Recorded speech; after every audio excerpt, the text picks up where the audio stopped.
حرکات ہماری روزمرہ کے عمل ایسے یا اس قابل نہیں ہیں کہ ہم ذکر محمد میں ایک عزادار کی حیثیت سے رکھ سکیں. پھر بھی اس رب کریم کا احسان ہے، خصوصاً محمد و آل محمد کا احسان ہے کہ انہوں نے ہمیں اذن شرفیابی بخشا کہ ہم اس ذکر کو سن سکیں. ورنہ بڑے بڑے صحابی حسین کے دور میں موجود تھے، بڑے بڑے صحابی علی کے دور میں موجود تھے، بڑے بڑے صحابی قاری قرآن حفاظ قرآن موجود تھے، لیکن قافلہ حسین میں شامل نہیں ہو سکے. امام حسین کے ساتھ چلنے کی توفیق بھی ان کو نصیب نہیں ہوئی. امام حسین کے ساتھ پانی پینے کی توفیق بھی ان کو نصیب نہیں ہوئی. امام حسین کے ساتھ مرنے کی توفیق بھی ان کو نصیب نہیں ہوئی. یہ توفیق کس کو نصیب ہوتی ہے؟ اگرچہ پوری عمر گناہوں میں گزار دو، فقط ایک لحظہ حسین کو سمجھ کر جیو تو ایسی توفیق ملے گی کہ مرے ہوئے بھی حسین کے قافلے میں، کہیں باہر نہیں مرے. شہید بھی ہو گئے تو ہو کی طرح رومال زہرا پا کر شہید ہو. اگر ایک لحظہ حسین کی زندگی جی لی، اگر ایک لحظہ عزت کی زندگی جی لی. عزیزان محترم، عزاداران امام حسین علیہ السلام، وقت تو پہلے ہی بہت گزر چکا ہے. میں چند آراء آپ کے سامنے پیش کرنا چاہتا ہوں. اگرچہ اس میں واہ نہیں ہوگی، اس میں شعلہ بیانی نہیں ہوگی، بہت مختصر ہوگی اور ٹو دا پوائنٹ ہوگی. میرا انداز بیان بھی یہی ہے اور امام حسین کو بھی واہ نہیں چاہیے. امام حسین کربلا عاشورہ گئے نہیں تھے کہ واہ کر رہا ہوں میں، میرے نام پہ کوئی واہ لوٹا پھرے نہ. ٹو دا پوائنٹ بات امام حسین نے قافلے کے روانگی سے پہلے بتا دی تھی، مثلی لا یبایع لمثلی. ٹو دا پوائنٹ بات، دو تو بات. ولید کیا کر رہا تھا، مروان کیا کر رہا تھا؟ اے امام آپ بیعت کریں، اے رسول خدا کے فرزند آپ بیعت کریں یزید کی. امام حسین نے گول میں بات نہیں کی. امام حسین نے بات کو ہماری طرح پھیرایا نہیں. ہم جب قبضہ لینے جاتے ہیں، ہم جب کوئی بات کرنے جاتے ہیں، کوئی معاملہ کرنے جاتے ہیں یا کوئی بڑا افسر ہم سے کوئی مطالبہ کرتا ہے، ہم کیا کرتے ہیں؟ صاحب یوں ہو گیا ہے، یہ مسئلہ ہے، فلاں مشکل ہے، فلاں مشکل ہے. امام نے کوئی مشکل بیان نہیں کی.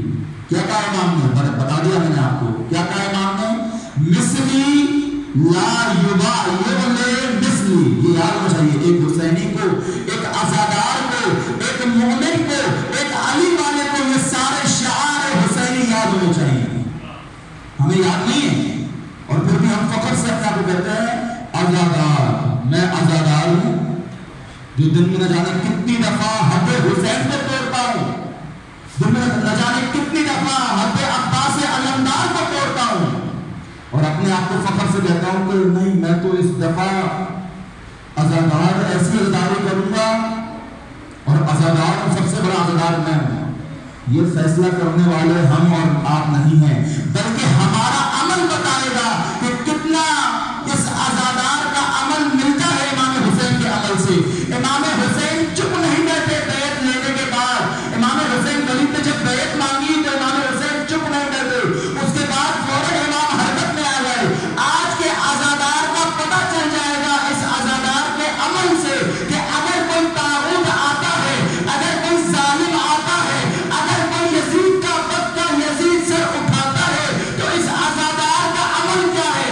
اگر یہ عزادار کا عمل برت جاتا ہے، اگر یہ عزادار فوراً حرکت میں آ جاتا ہے، اگر یہ عزادار اپنے علی اصغر کو لے کر میدان میں آ جاتا ہے، اگر یہ عزادار علی اکبر کو لے کر میدان میں آ جاتا ہے تو سمجھ جانا یہ حقیقی عزادار ہے.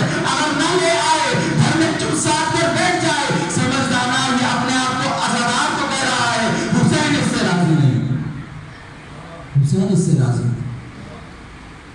یہ اپنے آپ کو عزادار کہہ رہا ہے، سبیل لگا رہا ہے، صدقہ ہم کر رہے ہیں، علم اٹھا رہا ہے، لیکن عباس باوفا اس سے راضی نہیں ہے. اگر آپ کو میرا انداز پسند نہ آئے تو معذرت کرتا ہوں، لیکن انداز یہی ہے. پروردگار کی طرف سے خدا نے عوام کے لیے، مسلمین کے لیے امام بنا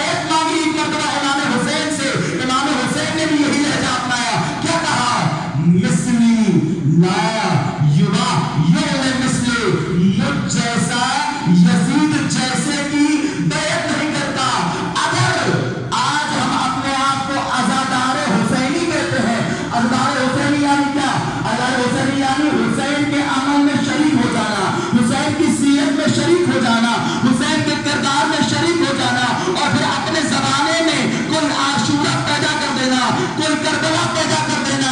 آج اگر دیکھو عزادار گھر میں چپ چاپ کر بیٹھا ہوا ہے تو سمجھ جانا اس نے حسینی عمل نہیں کیا.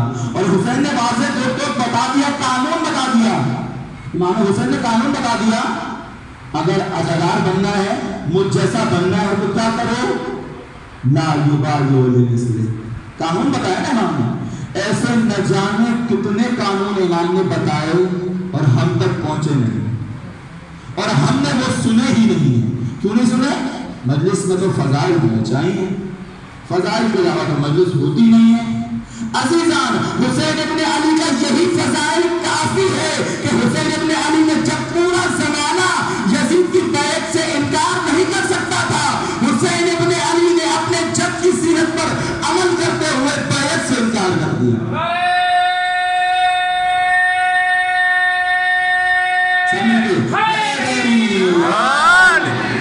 یہی حسین ابن علی کی فضیلت ہے. حسین وارث انبیاء, حسین عزت کا امام, حسین شجاعت کا امام, حسین پائیداری کا امام, حسین استقامت کا امام, حسین صبر و رضا کا امام. امام حسین نے کیا کیا, کیا عظیم قربانی پیش کی. مجھے معلوم نہیں وقت کتنا ہے میرے پاس, اگر بتا دیں گے ہے وقت ابھی. امام حسین یعنی امام بیداری. اگر وہ بیداری ہم تک منتقل نہیں ہوتی. امام حسین نے نعرہ کیا لگایا, یہ تو یزید کے دربار میں کہا, چلے ایک شعار میں نے آپ کو سنا دیا, ایک اور شعار امام نے جو ہم تک نہیں پہنچتے. سیدھی سی بات ہے, یہ آیسوں کے جوانان کچھ جو متحرک ہیں, یہ آیسوں کے جوانان کچھ انقلابی ہیں جنہوں نے ہم تک یہ شعار پہنچا دی ہے, ورنہ ہم تو ضرورت ہی نہیں محسوس کر رہے تھے کہ کوئی ہم کو آگے شعار سنائے. ان جوانوں نے ایک کام جو کیا, علماء کی ہدایات پر ایک اور شعار امت کو دیا جو امام علیہ السلام نے میدان کربلا میں بیان فرمایا. کیا بیان فرمایا؟ ان الدائی ابن الدائی قد رقدنی بینا ذلت و ذلہ و حیحات من الذلہ. یہ سنا ہوگا آپ نے, حیحات من الذلہ, بس سنا ہی ہے, ہم نے عمل نہیں کیا. عزیزان, امام حسین علیہ السلام نے یہ شعار اس لیے بیان نہیں فرمائے کہ ہم اپنی مجلسوں میں یہ شعار بلند کریں اور گزر جائیں, مجلس ختم ہو جائے, ہم واپس گھر کو چلے جائیں. نہ, یہ شعار عمل کرنے کے لیے ہے, یہ شعار چلنے کے لیے ہے. امام حسین نے ایک طریقہ بیان فرمایا. کیا بیان فرمایا؟ کہ جب کبھی محسوس کرو ان الدائی ابن الدائی قد رقدنی بین ذلت و ذلہ, جب کبھی محسوس کرو کہ کوئی نجس انسان, کوئی پلید انسان, کوئی نابکار انسان تمہیں دو راہ پہ لا کر کھڑا کر دے, وہ دو راہ کون سا ہے, وہ دو راستے کون سے ہیں؟ وہ دو راستے یہ ہیں کہ امام نے فرمایا کہ اگر تمہارے سامنے ایک دفعہ تلوار کا راستہ ہو اور ایک طرف ذلت کا راستہ ہو, ایک طرف یہ راستہ ہو کہ اپنے کنبے کو لٹا دو, ایک طرف یہ راستہ ہو کہ اپنی بہنوں کو اسیر کرواؤ, اور دوسری طرف یہ راستہ ہو کہ یزید کی بیعت کر لو, دوسری طرف یہ راستہ ہو کہ جا کے کسی ظالم کی بیعت کر لو, تو سن لو حسین ابن علی کا عزادار کون ہوتا ہے, سن لو حسین ابن علی کا پیروی کرنے والا کون ہوتا ہے. امام حسین نے فرمایا ہیہات من الذلہ, حسین ذلت سے دور ہے. حسین کبھی بھی ذلت کا راستہ چوز نہیں کرے گا, حسین کبھی بھی ذلت کا راستہ نہیں چنے گا, بلکہ حسین ابن علی وہ ننگی تلواروں کا راستہ چن لے گا, خون بہانے کا راستہ چن لے گا. امام حریت وہ اپنے عزیزوں کو اسیر کروانے کا راستہ چن لے گا, لیکن کبھی بھی ذلت کا راستہ نہیں چنے گا. آج ہم کیا ہیں, ہم عزادار کہلواتے ہیں اپنے آپ, لیکن ہماری عملی شکل کیا ہے؟ یہ تو ہم اپنے آپ کو معنوی طور پہ کہتے ہیں نا. کیوں؟ کیونکہ ایک حدیث ہم نے سنی ہوئی ہے کہ جو بھی فرش عزا پر آ کر اشک بہائے گا وہ عزادار ہے اور بی بی زہرا اس سے راضی ہے. ایک حدیث ہم نے سنی ہے نہیں, لیکن یہ معنوی طور پر ہم راضی ہیں, بی بی ہم سے بس اس اشک بہانے کی وجہ سے راضی ہیں, یا ہم معنوی طور پہ خود کو تسلی دیتے ہیں کہ ہم عزادار ہیں. لیکن عملی شکل کیا ہے؟ کوئی بھی حکمران آتا ہے ہم راضی ہیں, کوئی آئے جائے ہم کو کیا فرق پڑتا ہے؟ مجھے کیا فرق پڑتا ہے؟ میں تو اپنے گھر پہ بیٹھا ہوں, مجھے اس کو بھی ووٹ دینا ہے, اس کو بھی ووٹ دینا ہے, کیا فرق پڑتا ہے؟ کوئی بھی حکمران آ جائے, چاہے عزاداری کی پابندی ہو یا نہ ہو, مجھے کیا فرق پڑتا ہے؟ عزاداری کو اصل میں آزاد کرنے کی ضرورت ہے. آزاد یعنی کیا؟ یعنی جو امام کے مقصد سے ہٹے ہوئے ہیں ان کے چنگل سے آزاد کرنا. عزادار اسے نہیں کہتے جو فقط 10 دن آئے اور امام حسین پر رو کر چلا جائے. عزادار اس کو کہتے ہیں، وہ امام بارگاہ اسے کہتے ہیں کہ جو آئے ذکر حسین کو سنے، پیغام حسین ابن علی کو سنے اور پھر اپنے زمانے میں بھی کربلا برپا کر دو. اپنے زمانے کے اندر بھی کوئی عاشورہ پیدا کرو. اپنے زمانے کے اندر بھی میں کوئی ایسا کام انجام دے دوں کہ وقت کا حسین سمجھے کہ ہاں یہی میرا حر ہے، یہی میرا حبیب ہے، مجھے اس کو خط لکھ کر بلانا ہے. عزاداروں کا عظیم منزلت پائی حبیب نے. وقت کا حسین، امام حسین خط لکھ رہے ہیں. آپ نے سنا ہوگا امام حسین نے سب کو دعوت دی، کوئی نہیں آیا، امام نے ان کو کچھ بھی نہیں کہا. امام حسین مدینہ سے روانہ ہوئے، سب کو دعوت دیتے ہوئے جا رہے تھے اور پھر مزید وہاں مکے میں قیام کیا. امام نے کچھ ماہ امام نے وہاں پہ بھی دعوتیں دی. اصحاب کے بیٹے تھے ان کو دعوت دی، مختلف بڑے بڑے جید صحابہ تھے، امام نے ان کو دعوت دی. وہ نہ آئے، امام نے کچھ نہیں کہا. لیکن عزیز و جس کی کمی امام حسین کو کھٹک رہی تھی، امام نے اس کو خط لکھ کر بھی بلایا. کیا کہا؟ اے حبیب، 2 محرم سے ہم کربلا میں موجود ہیں اور میں اکیلا نہیں آیا ہوں، میرے ساتھ زہرا زادیاں آئی ہیں، رسول زادیاں آئی ہیں. اگر اس عالم غربت کی غریب کی مدد کرنا چاہتے ہو تو فوراً کربلا پہنچو. عزادار کس کو کہتے ہیں؟ عزادار یعنی حبیب ابن مظاہر، عزادار یعنی حر، عزادار یعنی مسلم من اوسجا. عزاداروں، اس وقت دشمن کی سازش یہی ہے کہ ہم عزاداری کو رسم بنا دیں. دشمن نے کون سا دین پیش کیا؟ دشمن نے کون سا عاشورہ پیش کیا؟ پتھر والا عاشورہ، متہجرین کا دین، متہجرین بنا دیا ہمیں کہ ہم آئے 10 دن رو لیں، 2 ماہ رو لیں، 2 ماہ 8 دن رو لیں اور گزر جائے اور پورا سال امام حسین کو یاد ہی نہ کریں. یہ دشمن کی سازش تھی. اور یہ اس کا مطلب کیا ہے؟ پتھر کیا ہوتا ہے؟ پتھر کی مثال اس لیے پیش کی کہ پتھر کے اوپر پانی لگاتے رہو 10 دن، 2 ماہ پانی لگاتے رہو، 2 ماہ 8 دن پانی لگاتے رہو، وہ زرخیز نہیں ہوگا. اور پھر اگلے سال دوبارہ محرم آئے گا، دوبارہ تم اس پتھر پہ پانی لگاؤ گے، یہ پتھر زرخیز نہیں ہوگا. عزیزان، حسینیت وہ چیز جو امتوں کو بیدار کرنے کے لیے تھی، جو امتوں کو جگانے کے لیے تھی، دشمنوں نے کیا کیا؟ اس کو بھی متہجرین کا شکار کر دیا. اس عزاداری کو متہجرین کا شکار کر دیا. عزادار وہ نہیں ہوتا جو فقط 10 دن آ کے رو لے امام حسین کو، بلکہ عزادار وہ ہوتا ہے کہ جس کے ہوتے ہوئے کوئی یزید سر نہ اٹھا سکے. عزادار اس کو کہتے ہیں جو تنہا پوری دنیا میں اگر ایک عزادار موجود ہو تو کوئی یزید آ کر اس عزاداری کی طرف آنکھ اٹھا نہ سکے. کوئی بھی وقت کا یزید آ کر اس عزاداری کی طرف آنکھ اٹھا نہ سکے. عزادار کون ہوتا ہے؟ جو حسین ابن علی کو لبیک کرے. عزادار کون ہوتا ہے؟ جو پورے تن کے ساتھ، پورے روح کے ساتھ حسین کو لبیک کہے. عزیزان سنیں، حسین کو 2 پیاسیں تھیں، ایک پانی کی پیاس تھی اور ایک لبیک کی پیاس تھی. حسین ابن علی نے مدینہ سے روانہ ہوئے کربلا تک سب کو بلایا. کوئی ہے جو میری آواز پر لبیک کہے، کوئی ہے جو میری آواز پر لبیک کہے، کوئی ہے جو دین خدا کو بچانے کے لیے آ جائے.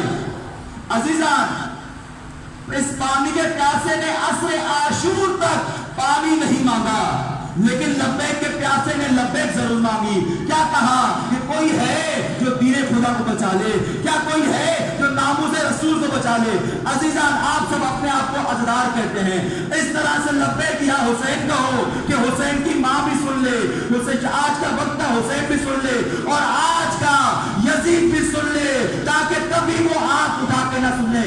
پورے روح و تن کے ساتھ، جسم و تن کے ساتھ، ذہن کے ساتھ دونوں ہاتھ بلند کر کے لبیک یا حسین، لبیک یا حسین، لبیک یا حسین، لبیک یا حسین، لبیک یا حسین، لبیک یا حسین.